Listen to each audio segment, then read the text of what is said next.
நாளுக்கொரு நல்ல பங்கு. யாத்ராகமத்திலிருந்து தினதியானங்கள். ஜூன் 29. யாத்ராகமம் 28ஆம் அதிகாரம் 1ஆம் வசனம்.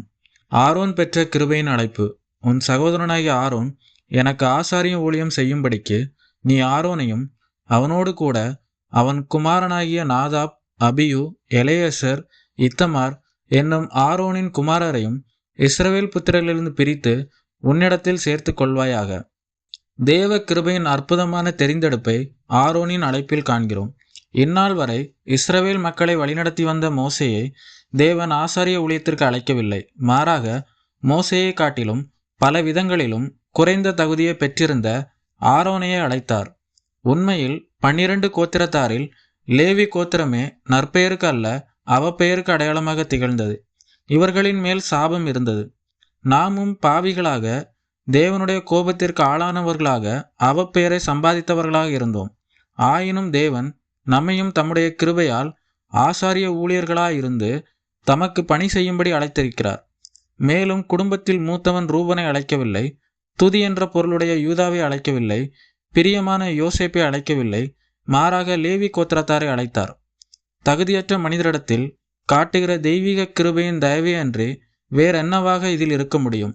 தேவன் மோசையிடம் மலையில் பேசிக் கொண்டிருந்த போது இந்த ஆரோன் பாளையத்தில் பொன் கன்றுக்குட்டியை மக்களுக்காக உருவாக்கி கொண்டிருந்தான் என்பது இறையாண்மை உள்ள ஆண்டவருக்கு தெரியாதா?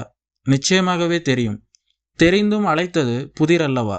முக்காலங்களையும் அறிந்திருக்கிற தேவன் எதிர்காலத்தில் நாம் எப்படியெல்லாம் இருப்போம் என்று அறிந்தும் நம்மையும் அவருடையவர்களாக இருக்கும்படி அழைத்த அழைப்பை என்னவென்று விவரிக்க முடியும்? நம்முடைய கற்பனைக்கும் அறிவுக்கும் எட்டாத காரியம் இது. நமக்காக எப்பொழுதும் பரிந்து பேசி கொண்டிருக்கிற மகா பிரதான ஆசாரியராக இயேசு கிறிஸ்துவும் தேவனின் அருட்கொடையே. நாம் ராஜரீக ஆசாரிய கூட்டமாக அழைக்கப்பட்டிருப்பதும் கிருபையினாலே ஆகும். ஆரோனின் அழைப்பு அவருடைய குமாரருக்கும் தொடர்ந்தது. ஆரோனின் பணி நியமனமே அவருடைய குமாரருக்கு அழைப்பு கடிதமாக இருந்தது. நம்முடைய பிரதான ஆசாரியராகிய கிறிஸ்துவுக்கும் அவருடைய வீட்டாராகிய நமக்கும் உள்ள ஐக்கியத்தின் பிணைப்பை என்னவென்று சொல்வது? மேலும் அவருடைய பிரதான ஆசாரிய பணியே அவருடைய வீட்டாராகிய நமக்காகத்தான் என்பது ஆச்சரியமான காரியம் அல்லவா? ஆரோனும் அவன் குமாரரும் இஸ்ரவேல் மக்களிடத்திலிருந்து தம்முடைய ஊழியத்திற்கென்று ஆண்டவரால் பிடித்து எடுக்கப்பட்டார்கள். தேவன் நம்மையும் ஒரு சிறப்பான கூட்டத்தாராக இருந்து அவருக்கு ஊழியம் செய்யும்படி பிரித்தெடுத்திருக்கிறார்.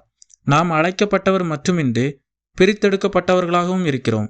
ஆரோனும் அவன் குமாரரும் தன்னுடைய சகோதரர்களுக்காக தேவ சமூகத்தில் நிற்க அழைக்கப்பட்டது போல நாமும் நம்முடைய உடன் சகோதரர்களுக்காக திறப்பிலே நிற்க வேண்டியவர்களாக இருக்கிறோம். ஆமென்.